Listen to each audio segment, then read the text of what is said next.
Hi, everybody. It's May 17th, 2025.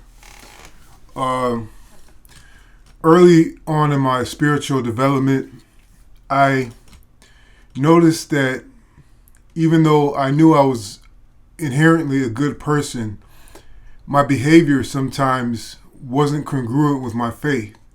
And so over time, I developed a code of honor, a personal code of honor. And what this did was revolutionize my life. Um, it started out as generally being a good person.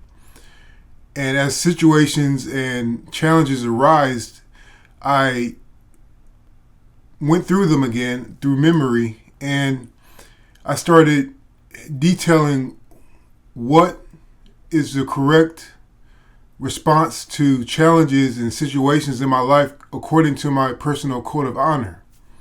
And so it started taking shape. It started snowballing as I went on in life. And sometimes, honestly, it was hard to uphold my personal code of honor. But as the failures added up, also did the successful execution of my code of honor pile up as well. And so, as I developed my life in this order, this one piece of my life, the code of honor, is one piece. It's not everything, but it's one part of a life.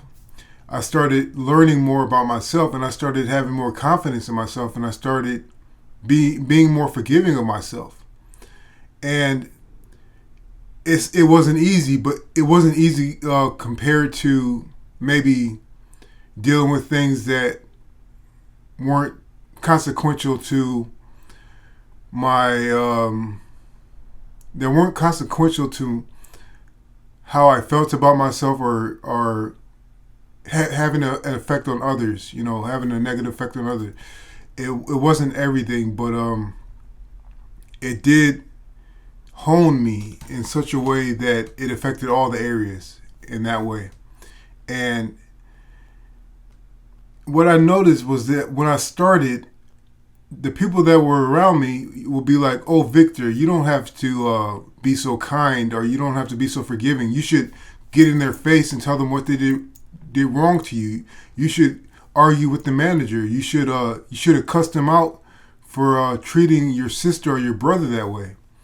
And even though I could understand where they were coming from, because this was a general human experience or a general human response to certain situations, my code of honor called for forgiveness. It called for patience. It called for um, delayed gratification.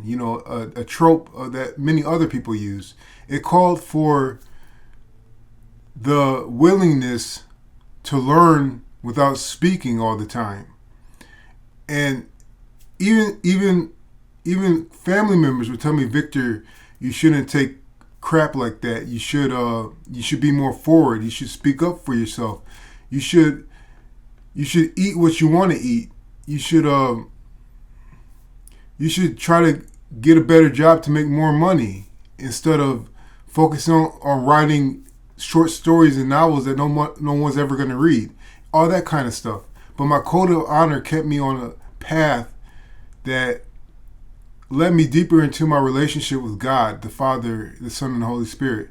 It led me deeper into a relationship with self-forgiveness and self-understanding. And so when you think of a personal code of honor, you think of, "Oh, I'm just trying to be morally superior or morally correct." It's not all about that. Those are core tenets of it, but it's not all about that. It's about forming a concrete spiritual